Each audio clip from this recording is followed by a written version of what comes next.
Hello everyone. आज की इस वीडियो में हमारा टॉपिक है फंक्शन। फंक्शन की ज़रूरत हमें क्यों पड़ी, फंक्शन को हमें यूज क्यों करना चाहिए। अगर हम फंक्शन को यूज नहीं करेंगे तो किन किन समस्याओं का सामना हमें करना पड़ सकता है।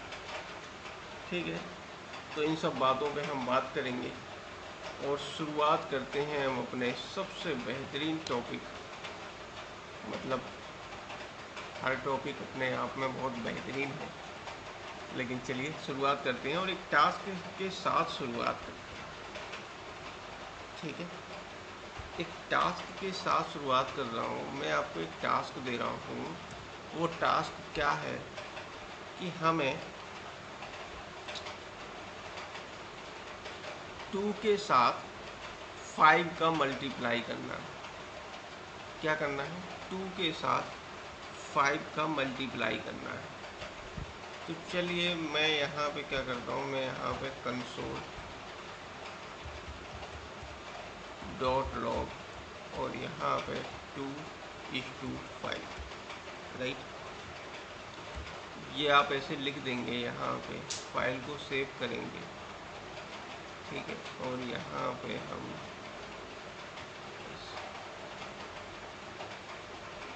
ये देखिए, यहाँ पर 2:5 क्या हो गया है, ये हो गया है 15। ठीक है, अब है ना, मैं क्या करता हूँ, मेरे को एक और टास्क मैं देता हूँ आपको।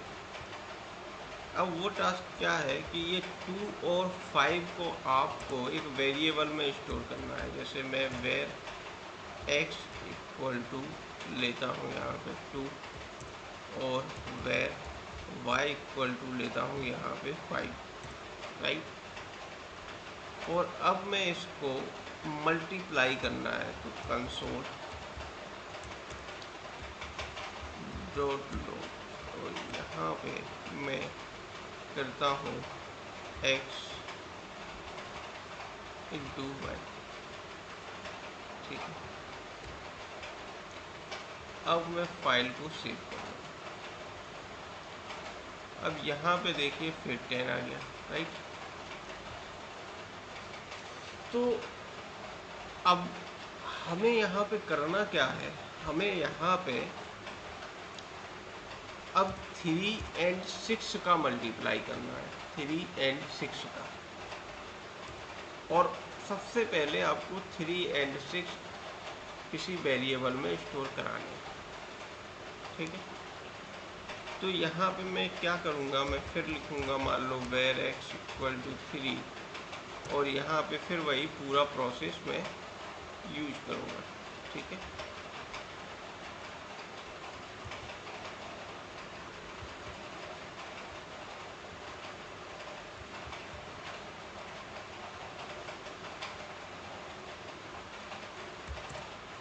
और वेर y इक्वल टू यहाँ पे 6 और यहाँ पे कंसोल डॉट लॉग और यहाँ पे x स्टार y। इसका जो आउटपुट आएगा, सॉरी, इसका जो आउटपुट आएगा अगेन कितना आएगा, 18। ठीक है, ये देखो।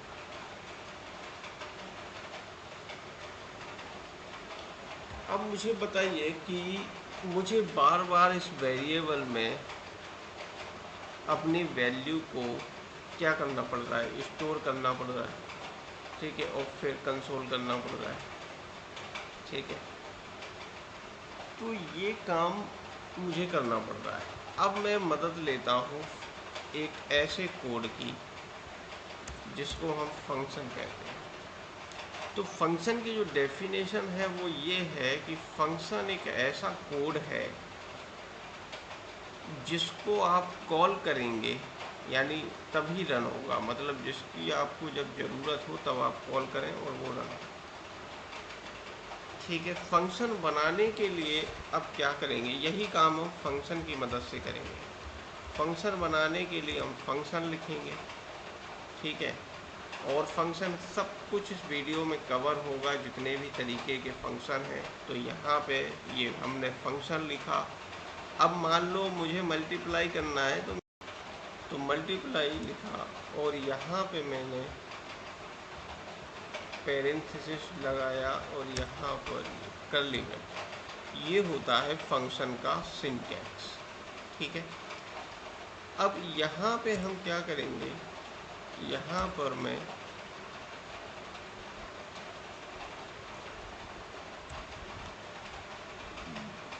दो वैल्यू लूँगा, वेर x इक्वल टू 4 और वेर y इक्वल टू 6।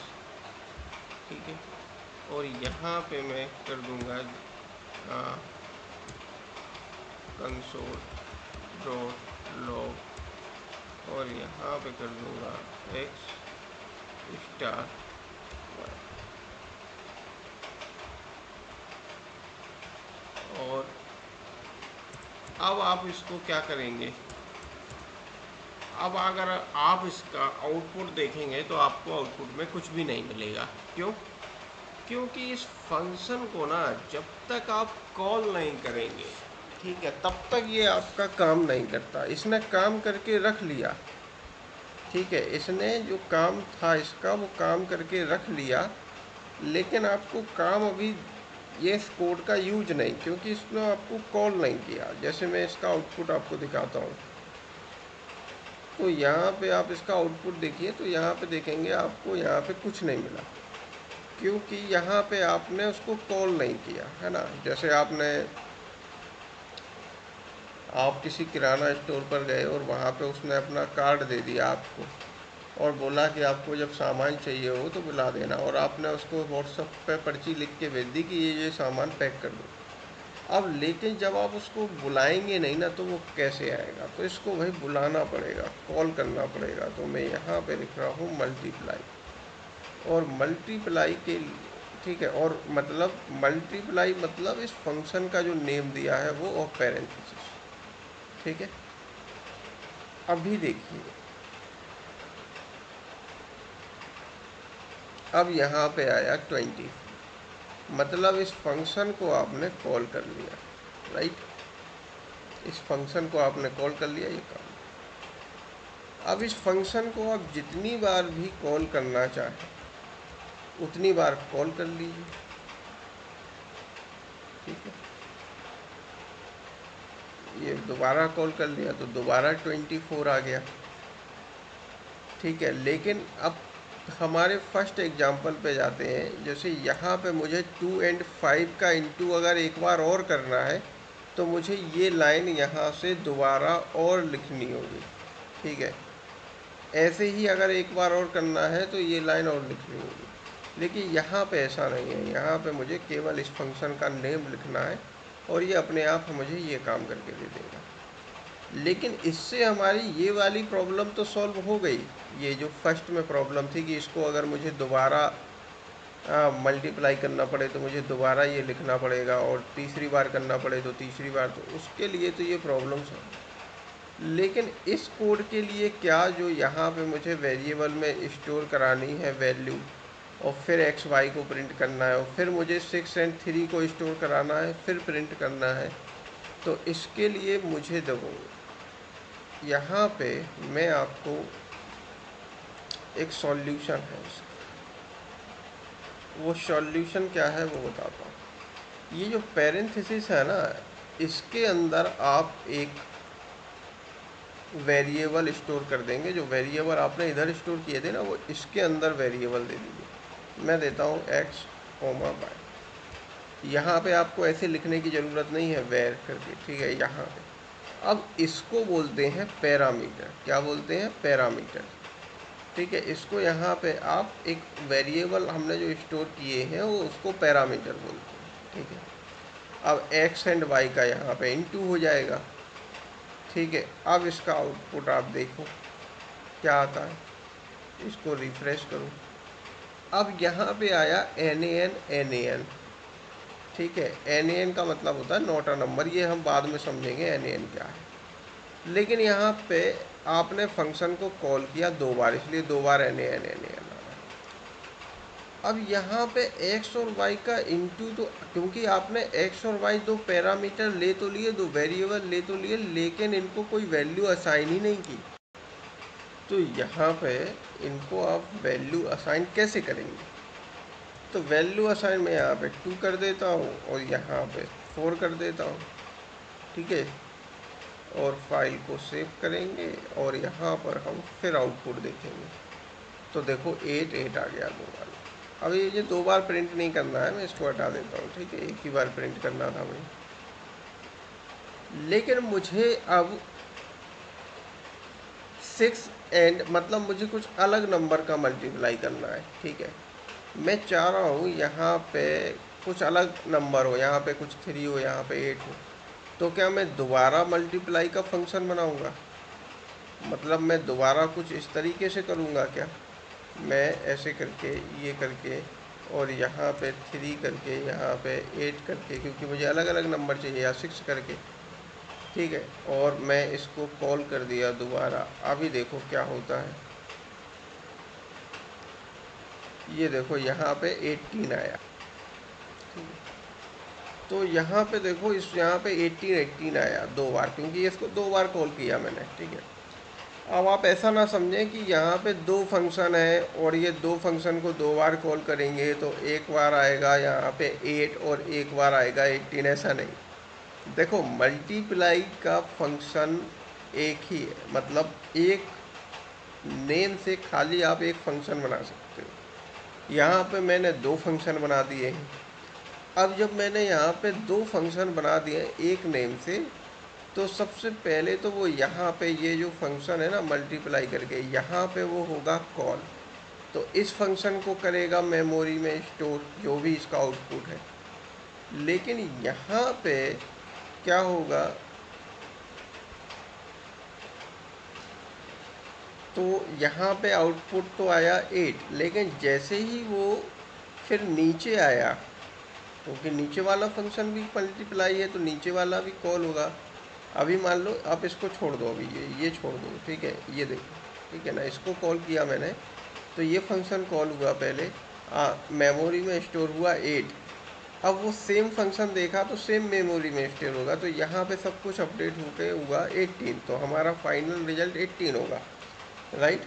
क्योंकि मल्टीप्लाई का फंक्शन एक ही है, मतलब मल्टीप्लाई नाम का फंक्शन एक ही है, भले ही आपने नाम 2 में दिए, ठीक है, लेकिन जगह एक ही है स्टोर होने की। तो जो फाइनल होगा उसको वो स्टोर होगा, ठीक है।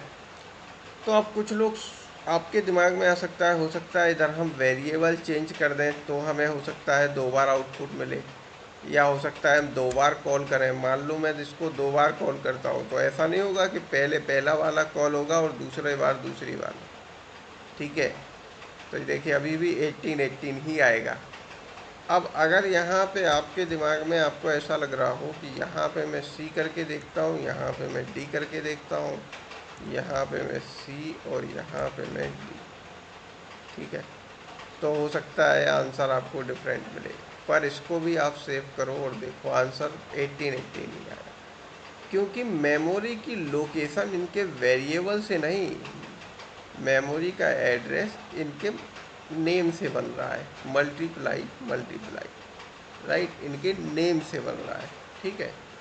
तो नेम तो वो एक ही लेगा, जैसे यहाँ पे शुरू में उसने 8 स्टोर किया, ठीक है, लेकिन जैसे ही वो इस पे आया तो उसने 8 को हटा के 18 कर दिया, क्योंकि एक ही नेम है, ठीक है। अब यहाँ पर ये तो मैंने आपको एक लॉजिक समझाया। अब यहाँ पर मैं ये समझाना चाह रहा हूँ, क्या हमें इस तरीके के 2 बार फंक्शन बनाने पड़ेंगे, ठीक है। या मान लो मुझे 2 बार कुछ इस तरीके से करना पड़ेगा, मल्टी नाम का एक और फंक्शन बना दिया और इसको मैंने कॉल कर दिया, तो अब आपको अलग अलग आंसर मिलेंगे। ऊपर वाले को कॉल किया तो 8 मिलेगा और नीचे वाले को कॉल किया तो 18 मिलेगा। ये आपको अलग अलग आंसर यहाँ पे मिलेंगे, राइट राइट, ठीक है। और यहाँ पर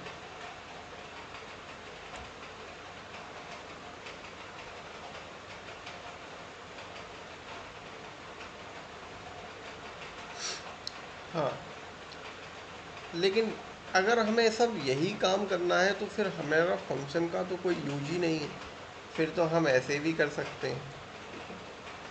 तो यहाँ पे ये मेहनत करने की फंक्शन में अब यहाँ से आप वेरिएबल में जो आपके पैरामीटर हैं इनमें कोई वैल्यू आपको असाइन नहीं करना, ठीक है। आपको यहाँ से आप वैल्यू दीजिए, जितने पैरामीटर हैं उतने वैल्यू आपको देनी। जैसे मान लो 2 है और यहाँ पे 3 कर देता हूँ मैं, या कुछ भी कर देता हूँ, 7 कर देता हूँ। तो ये जो 2 स्टोर है ये होगा x में, और ये 7 है ये स्टोर होगा y में, ठीक है। और यहाँ पर दोनों का मल्टीप्लाई हो जाएगा, ठीक है। तो जब फंक्शन को आप कॉल करो ना, ठीक है, तो आप तुरंत बता दो कि आपको क्या क्या आपको स्टोर उसमें करवाना है, ठीक है। उसको सेव करो। ये देखिए यहाँ पे 14 आ गया। कहने का मतलब ये है कि ये आपके पिज्ज़ा शॉप है, पिज्ज़ा शॉप है, और पिज्ज़ा शॉप में एक वो चीज़ बर्गर है, मतलब चीज़ पिज्ज़ा है, और एक नॉर्मल पिज्ज़ा है। तो यहाँ से आप बोल देंगे कि भैया चीज़ पिज्ज़ा जो है वो 2 लाओ, और यहाँ पे जो नॉर्मल पिज्ज़ा है वो 7 लाओ, और यहाँ पे इन दोनों का मल्टीप्लाई कर दो, मतलब जो वैल्यू है, ठीक है। तो यहाँ पे मल्टीप्लाई हो जाएगा। ये एक जनरल एग्जांपल समझाने की कोशिश कर रहा था मैं जानता हूँ कोई एग्जांपल आपको बहुत अच्छा नहीं लगा होगा, लेकिन आप समझ गए होंगे कि यहाँ पे आप वेरिएबल दे सकते हैं जिसको हम पैरामीटर कहते हैं, और इसको कहते हैं आप आर्गुमेंट, ठीक है। ये आप लिख लीजिएगा, यहाँ पे पैरामीटर पास करते हैं और पैरामीटर में आर्गुमेंट। अब मान लीजिए कि आपकी x की जो क्वांटिटी है वो तो फिक्स है ना, वो हमेशा 2 रहने वाली है। जैसे मान लो मैं यहाँ पे मल्टीप्लाई करना चाह रहा हूँ, और यहाँ पे मैं अभी न्यू नंबर का कोई मल्टीप्लाई करता हूँ, 2 and 5, ठीक है। अब फाइल को मैं सेव कर रहा हूँ, और यहाँ पे मैं देख क्या कह रहा है, multiply is not defined, okay.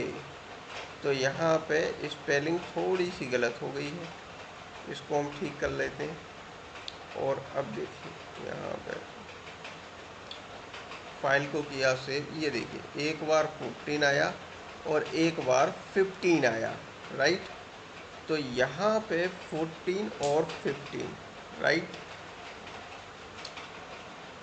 तो अब यहाँ पर ना आपको कोई दोबारा फंक्शन लिखने की ज़रूरत नहीं पड़ रही है। आप जिस भी प्रकार से नंबर का मल्टीप्लाई करना चाहें उतने नंबर आप इस यहाँ से पास कर सकते हैं, ठीक है। जैसे मान लो 6 and 8 का आपको करने 2 ही होंगे, क्योंकि यहाँ पे आप 2 नंबर का ही मल्टीप्लाई करवा रहे हैं, इसीलिए आपने 2 पैरामीटर लिए हैं। अब 2 पैरामीटर लिए हैं तो 2 आर्ग्यूमेंट ही पास करने हैं आपको, ठीक है।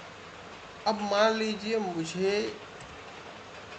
ऐसा मल्टीप्लाई करवाना है 2 and 5 का, ये भी हो जाएगा। आप सोचेंगे ये कौन सी बड़ी बात है, ये भी हो जाएगा, ठीक है। लेकिन और अब मुझे मान लो मल्टीप्लाई करवाना है यहाँ पे 2 and 9 का, सॉरी, ठीक है। तो ये भी हो जाएगा, ये भी कोई बड़ी बात नहीं है, ठीक है। ये सारे हो जाएंगे और ये सारे आपको दिखेंगे 1 by 1 आउटपुट से, ठीक है। 14, 10, 18, राइट। लेकिन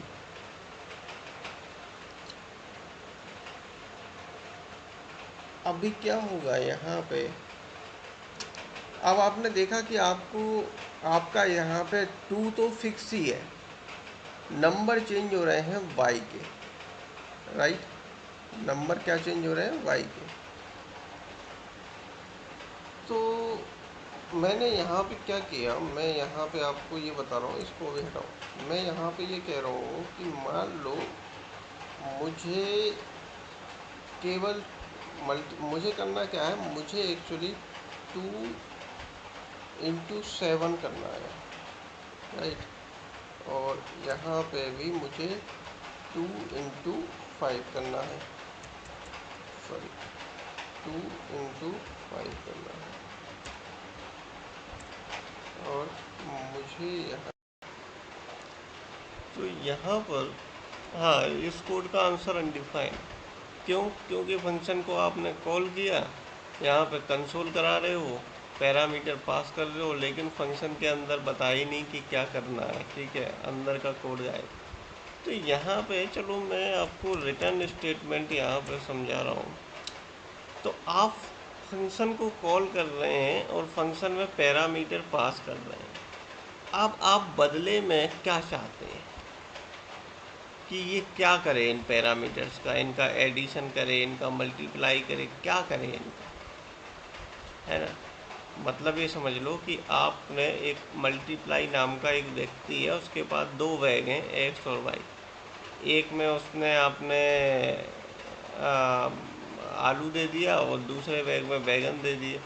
अब वो इनका क्या बनाए, है ना। या ऐसे मैं एक सीधा एग्जांपल लेता हूँ कि एक में आपने नींबू दे दिया और एक में आपने यहाँ पे उसको मूली दे दी या कुछ भी दे दिया, लौकी दे दी। ठीक है, तो अब इनका वो क्या बनाए, इनका वो जूस बनाए कि सूप बनाए कि सब्जी बनाए, क्या बनाए। तो ये बदले में आप क्या चाहते हो? तो बदले में मेरा मतलब रिटर्न में आप क्या चाहते हो? तो मान लो रिटर्न में मैं चाहता हूँ कि मेरे को इन दोनों का प्लस करके दे दो। तो मैं यहाँ पे लिख दूँगा। अब मैं यहाँ पे लिख दूँगा और इसका आउटपुट मैं देखूँगा तो यहाँ पे देखो 9 आ गया। ठीक है, राइट। तो उसने यहाँ पे प्लस करके हमको दे दिया, ये आउटपुट में आपने देखा। ठीक है, तो 9 आपका आउटपुट आया। तो ये होता है रिटर्न, कि आप फंक्शन को बोल रहे हो कि वो क्या रिटर्न करे।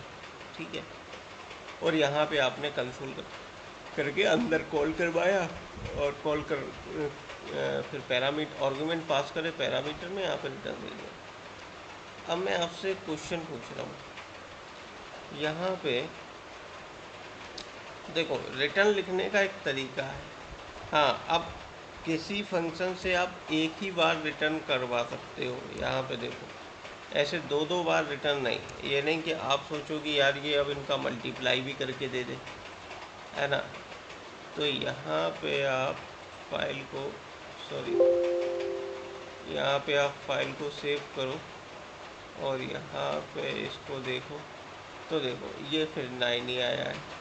ठीक है, तो ये एक्चुअली प्रीवियस, अब यहाँ पे मैं मान लो यहाँ पे मैं इंटू कर देता हूँ। ठीक है, तो कहने का मतलब ये है कि आप एक ही बार रिटर्न करवा सकते हो, बार बार नहीं। अब आया 14, तो ये पहला रिटर्न आपको दे रहा है। ठीक है, जो पहला रिटर्न है, यहाँ पे आप कुछ भी कर दो यहाँ पे। ठीक है, डिवाइड कर दो, तो आपको पहला रिटर्न आपको ये दे रहा है। ठीक है, यहाँ पे आप मल्टीपल रिटर्न नहीं करवा सकते, राइट। एक तो ये। अब दूसरा तरीका यहाँ पे रिटर्न को लेकर कुछ बातें हैं, जान लीजिए। मैं यहाँ पे इसको इस तरीके से लिख दूँ, ठीक है, तो क्या आपका आंसर आएगा? ये देखिए, रिफ्रेश किया, अनडिफाइन आया। क्यों? क्योंकि आपने लिखा ऐसे है और आपका कोड इस तरीके से पढ़ा जाएगा। कैसे? रिटर्न। ठीक है, इस तरीके से कंपाइल होगा आपका कोड, और रिटर्न, और यहाँ पे एक्स कोमा वाई। ठीक है, लिखा आपने ऐसे है, लेकिन ऑटोमेटिकली क्या होता है, यहाँ पे आपको रिटर्न के बाद आपको एक ऑटोमेटिकली यहाँ पे टर्मिनेट का साइन लगा देते हैं। तो इससे क्या होता है कि आपको एरर आएगी। ठीक है, ये मैं आपको दिखा चुका हूँ। ठीक है, तो यहाँ पे ऐसे नहीं लिखना, आपको एक ही लाइन में लिखना है रिटर्न। ठीक है, ऐसे लिखना है एक ही लाइन में। ठीक है, तब जाके आपका आंसर आएगा। ठीक है, ये देखिए। अब यहाँ पे मान लो आप नेक्स्ट लाइन से लिखना ही चाह रहे हैं, तो आप पैरेंथेसिस के अंदर लिखिए फिर। ठीक है, आप कहाँ लिखिए? पैरेंथेसिस के अंदर, इस तरीके से। ठीक है, ये देखिए। और यहाँ पे मैं करता हूँ console.log और यहाँ पे मैं करता हूँ जैसे 2+3 या 2+5 और इस फंक्शन में हमें यहाँ पर एक बार पेरेंथेसिस साउंड लगाने होंगे, ठीक है। तो ये है इसका कंप्लीटली सिंटैक्स और इसको जब मैं कॉल करूँगा तो यहाँ पे ये देखिए 7 आ गया। तो मतलब सॉरी, मैं बिना कॉल किए आया, मैं गलत बोल गया। मैंने कहा कि इसको कॉल करूँगा, इसको कॉल नहीं करते, ये इमीडिएटली कॉल हो जाता है। तो जैसे ही मैंने अपना ब्राउज़र को रिलोड किया, ठीक है, रिफ़्रेश किया, तो यहाँ पे 7 आ गया, राइट। तो मैंने यहाँ पे कुछ भी यहाँ पे इसको कॉल नहीं किया। इसको कॉल करेंगे कैसे, इसका नाम ही नहीं है। तो यहाँ पे ये इसका सिंटैक्स होता है। एक फंक्शन आप बनाएंगे, उसका कोई नाम नहीं देंगे, उसको पैरेंथेसिस के अंदर बंद करेंगे और एक पैरेंथेसिस लगा देंगे, ठीक है। और यहाँ पे जो टास्क करवाना है वो टास्क करवाएंगे। अब जो इफ़ी फंक्शन है, इफ़ी यानी इमीडिएटली इन्वोक्ड फंक्शन, ठीक है, इसी को बोलते हैं, क्योंकि ये तुरंत इन्वोक्ड हो जा रहा है, इसी को बोलते हैं सेल्फ एग्जीक्यूशन फंक्शन, ठीक है। तो ये जो इमीडिएटली फंक्शन है, इमीडिएटली इन्वोक्ड फंक्शन है, इसको हम हाँ, क्या आप सोच रहे होंगे क्या इसमें हम पैरामीटर और आर्ग्यूमेंट पास कर सकते हैं? बिल्कुल कर सकते हैं। यहाँ पे आपको पैरामीटर लिखने होंगे, यानी तो वेरिएबल लिख लो, यहाँ पे तो पैरामीटर लिख लो, ठीक है, जिनमें वैल्यू स्टोर कराना है। और यहाँ पे अगर आप इनका प्लस कराना चाहते हैं तो प्लस लिख लीजिए। और यहाँ पे जो ये लास्ट पैरेंथेसिस आप देते हैं, यहाँ पे आप वैल्यू को पास कर दीजिए, जैसे 3 और 4। तो जैसे ही आप फाइल को सेव करके इसको रिफ्रेश करेंगे पेज को, तो ये यहाँ पे 7 आ गया। या यहाँ पे मैं 8 करता हूँ, ठीक है, तो यहाँ पर ये 11 आ गया, राइट।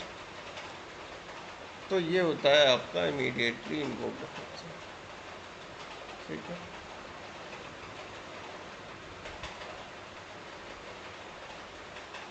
तो फंक्शन का ये वीडियो आपको कैसा लगा, वीडियो के कमेंट बॉक्स में ज़रूर बताइए।